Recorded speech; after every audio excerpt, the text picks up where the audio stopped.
I didn't mean to go that hard with the intro, it just kinda happened. This video is a labour of love. It is the creme de la creme of the internet trash I put out. Because the second the 1st of January tolls around, this is where my brain is at. This list has been compiled meticulously. 100 movies to the dot. 100 new 2018 releases. As usual, I swerved all the trash that I knew I would not like, along with some trash that, you know what, I kinda did like. Everything's good in moderation, but this year had no moderation. It did not hold back cinematically. 2018 brought its A game, so must I. This is by far my favourite year in film, ever. Yeah, I mean it. That title used to be held by the cinematic summer blockbusters of 2012, but no longer. 2018 started strong and it never really stopped. There are some films this year that I can only describe as miracles. The very nature of the blockbuster is being changed, for better or for worse. I've been on a constant IV of films, animation, grindhouse, art house, and a constant stream of surprise hits from websites like Netflix, even YouTube of all places. And considering there is 100 to pick from, we just need to get down to it. Here are the top 10, 15, does it really matter how many I talk about? You need to watch them either way. For instance, a good 30% of this list is composed of Netflix teenage dramas. And in a year of seemingly unending tween schmouts, Love, Simon stands out as the defining example of the genre. Sierra Burgess, Creep. To All the Boys I've Loved Before, Bare Bones Bitch. Alex Strangelove, get out of here! And we don't talk about Kissing Booth. But Love, Simon actually made the effort in its visual flair, imagination, and conducts itself like an actual movie. Alex, go home! This film was both theatrical and authentic. Kids speak like actual kids. There's some unexpected, brilliant performances in there. A kid comes out to his dad. The dad is angry, but not for the reason you think. It nails real-world romanticism. And in short, I think I needed a movie like this when I was younger. Next, was there a Venom movie this year? Yes, and its name was Upgrade. A perfect, small, self-contained sci-fi about a symbiotic intelligence trying to take control of a host. Hey, it even has discount Tom Hardy in it. Actually, after this year, Tom Hardy is starting to look like a discount Tom Hardy. Shrek Retold. What you might see as a funny viral meme movie is in fact an amazingly organised, beautifully animated work of fan passion. Non-profit, done on a shoestring budget, this is a tour de force of internet art. No, there's no joke here, I'm not joking. I want all 200 contributors to understand their role in this culture that has, consciously or not, embraced surrealist Dadaism. You're a movement, you're a community. I had a smile on my face for the whole film, and I command you to watch this right here, right now, on YouTube for free. It never lets up, it never stops surprising, and it never stops impressing. This film is a barrage, but so much more than a quick joke. Genuinely impressive. Fandom can be a force for good. Going from one animation to another, the very similar Isle of Dogs. Isle of Dogs is barely even a movie. It's just like a piece of art. You go to a gallery and you look at a piece of art, and technically crafted, this is the most gorgeous looking and directed movie of the year. There is no question about that. I was about as excited for this as I was for Infinity War, and yet it's not my favourite movie of the year. Hell, it's not even my favourite Anderson movie. Yet at the same time, outside of a couple hot takes, boom, I really implore you to find one flaw in this movie. There is so much to just adore here, from the level of detail to the giant sets they built. An open heart surgery scene with an audience full of very confused kids and very regretful mothers. Bill Murray playing a Boston Terrier baseball best boy called Boss.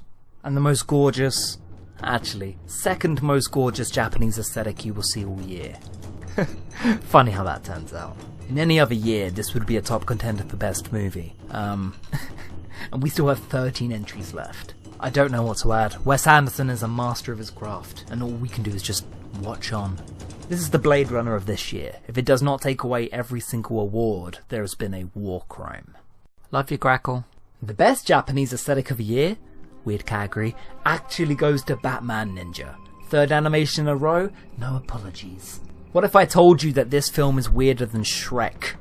The most madcap, fun, crazy cartoon.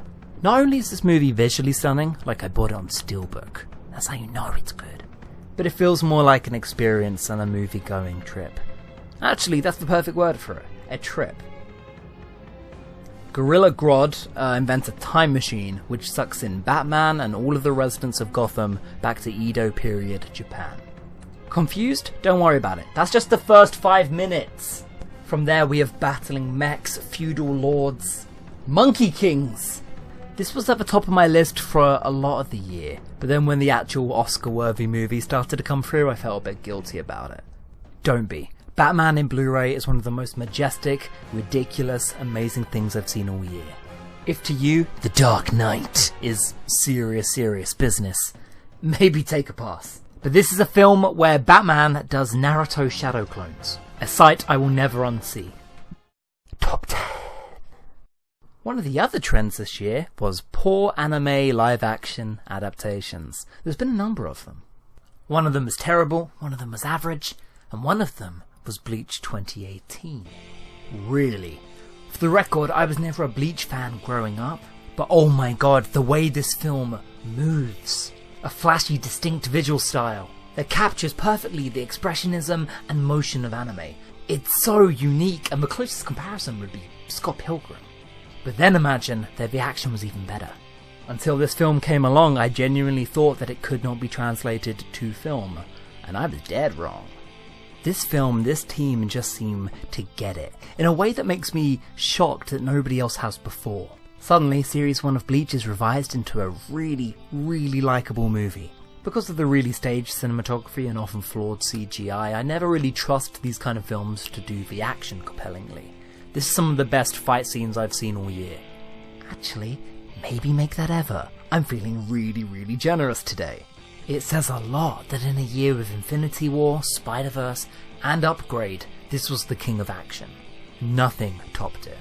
There's always a worry when you make an anime live action. They don't translate well. Very quickly, these can come across as fan films and cosplay, with actors just playing dress up, and it could easily and almost does veer into that, but it does it with such conviction.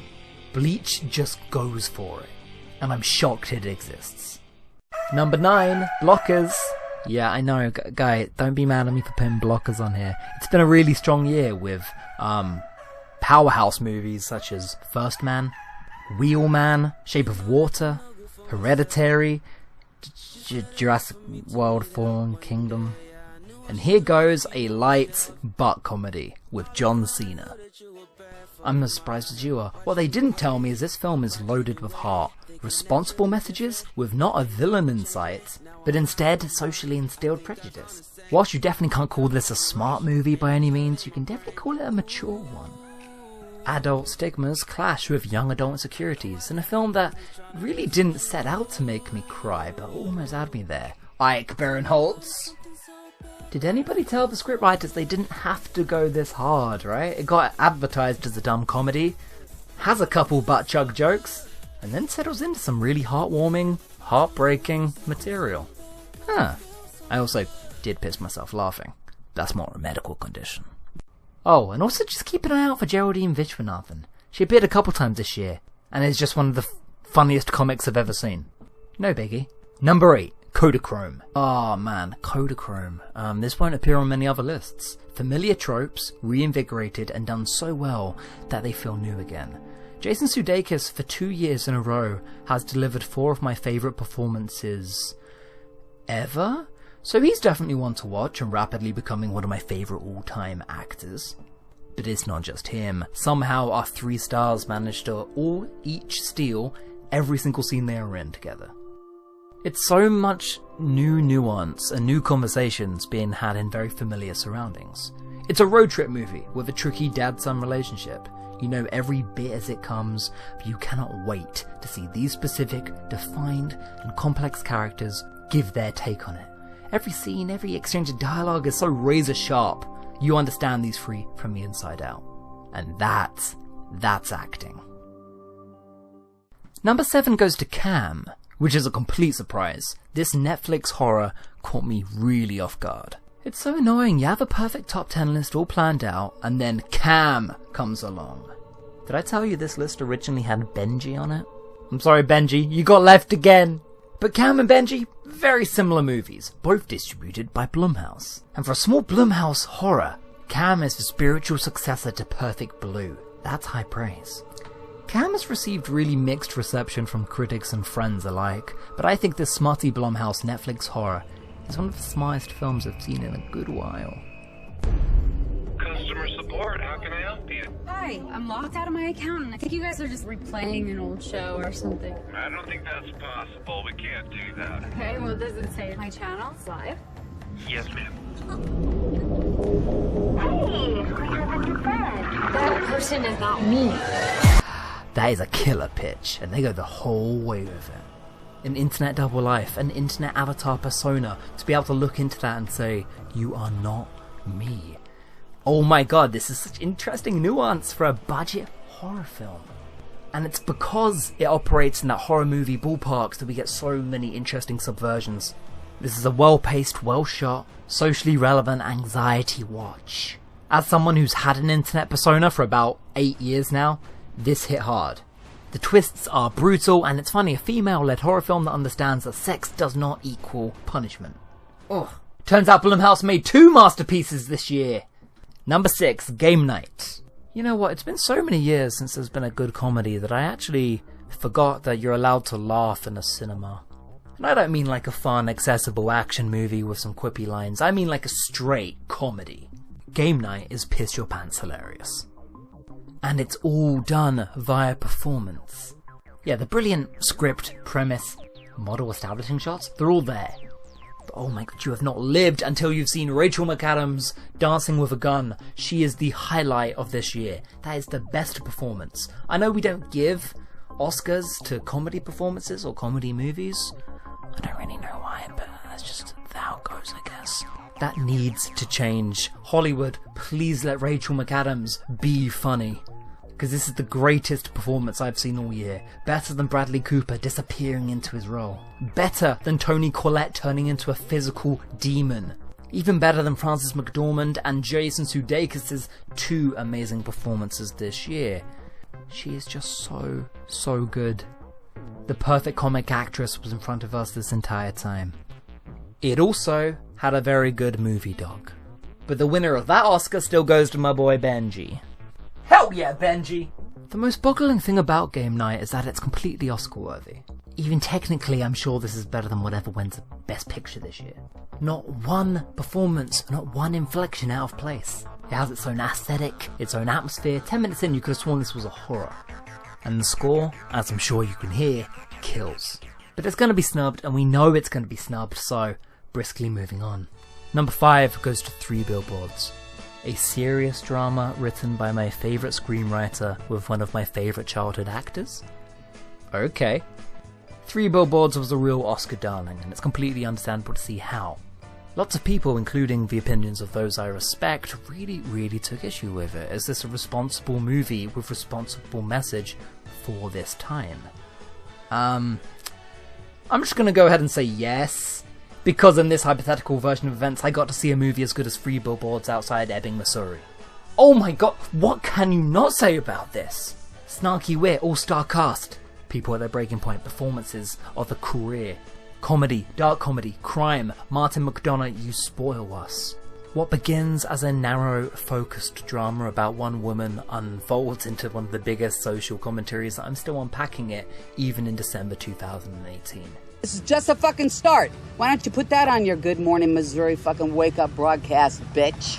It has answers to questions about revenge, kindness, society, prejudice, and justice that I just haven't seen before. This film is harsh, it's brutal, it'll drop the M-bomb and kill off your favourite character. And no matter what you take away from the ending, I feel like we can have a consensus this is a film made in good faith, but with bad taste. But don't you think that's on purpose? Number 4, interestingly, goes to Mirai. Now, how can a movie made by my favourite filmmaker in existence, a visual storytelling surrealist masterpiece, carrying all of the ethos, all the motifs of this filmmaker, auteur, across his entire career. A film that almost, let's be honest, did make me cry at the end. In a cinema packed full of children and adults alike, I was the one in tears. I ain't ashamed to say that, this film's beautiful. The immature, spoiled coon meets his sister, all grown up. His great-grandfather, he spends a day with his mother as a young girl. This unknowing 4-year-old just traipsed through his own family tree. And this family just has such a long lineage and history, and it's filled with emotions. Memories of family, not all of them good, very few of them easy. Hosoda's films are known for playing with subtleties, but the multi-generational maturity in this is just something else. It's light-hearted, sentimental, and then it punches you in the gut. Mamoru Hosoda can do all 3 of those things seemingly at once. This is the story of a young boy gaining perspective by being linked to his family tree. And that kind of universal appeal will not go missed on anybody. The film feels lived in, the house feels real, and the emotions yours. There's more than a couple images in this movie that just resonated with my soul. The idea of meeting your older self, the very concept of playing with your parents as kids and understanding what you have in common. For many years now I've been trying to find the uniting theme of all of Hosoda's films, none other than furries. It's this really developed, sophisticated idea of family. And not the family, Fast and Furious, Star Wars shit, no, I'm talking actual family. The idea of family, the commitment you make as a parent, the unforgiving reality of parenthood. Being in a family is tough and rewarding and painful, and literally all there is. This film made me see the world through the eyes of a kid. Big, fun, scary. In short, this is nothing but a hard recommend. More than anything else on this list. Oh my god, 17 minutes already? Number 3, sorry to bother you. Oh, dark comedy? How about the nightmarish endgame of a system we all reside in? Is that dark comedy enough for you? For somebody who I just learned existed a month ago, Boots Riley is a goddamn idol, hero and legend. He claimed this is the one film, the one statement he had to make, and honestly I pray that isn't the case. This harsh, unblinking, politically aggressive, hostile movie. I need more. It's really the kind of film that needs to go mainstream. For Marxist black cinema, it's not remotely subtle, and you know what? It shouldn't be. There were people coming out of our mystery screening just bewildered by what they had watched. What the fuck was that? Did you get that? And that's, genuinely depressing. And I'm not just saying that from up on my pretentious film degree high horse, no, this is the least subtle movie I've ever seen.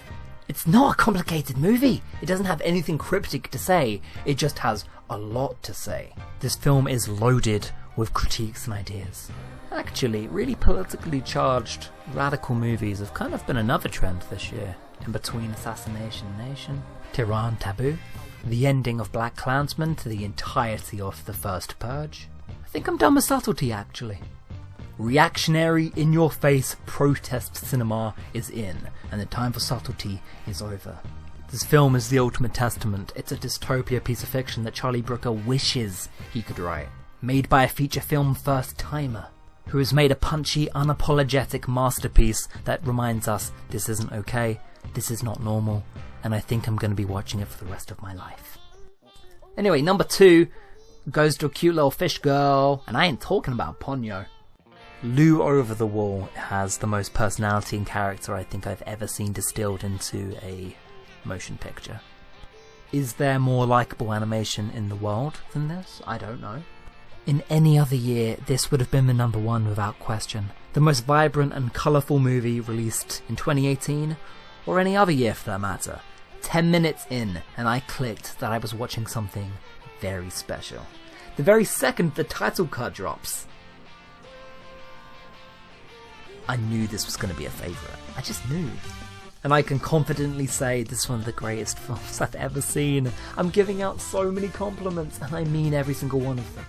This is one I can't even describe or summarise, I just can't. It's like an acid-induced ponyo. I have a soft spot for soft little magical fish girls, I guess.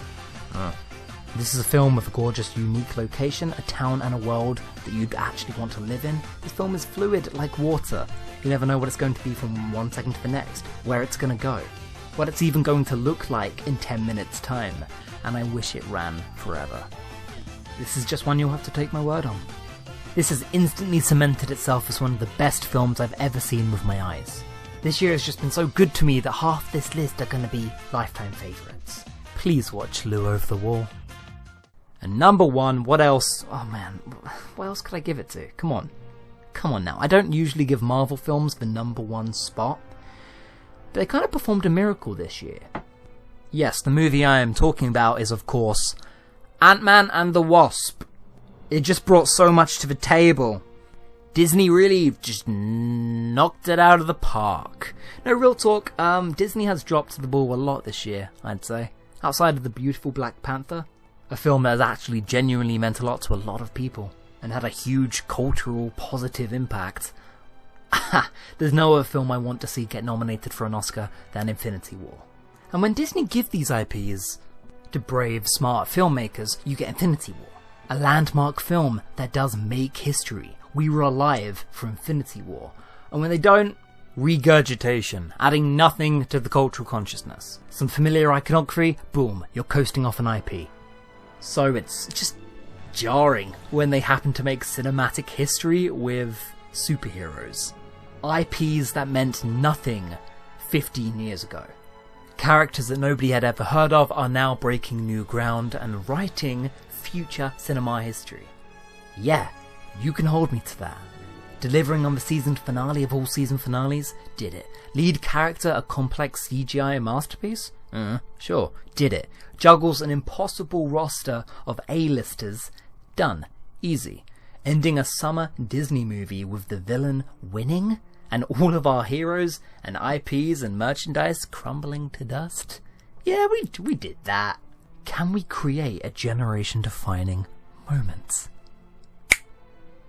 This is our Empire Strikes Back of blockbuster cinema, and the Russos, with their ace track record, have literally changed the expectations of commercial cinema and just what a summer movie can even be.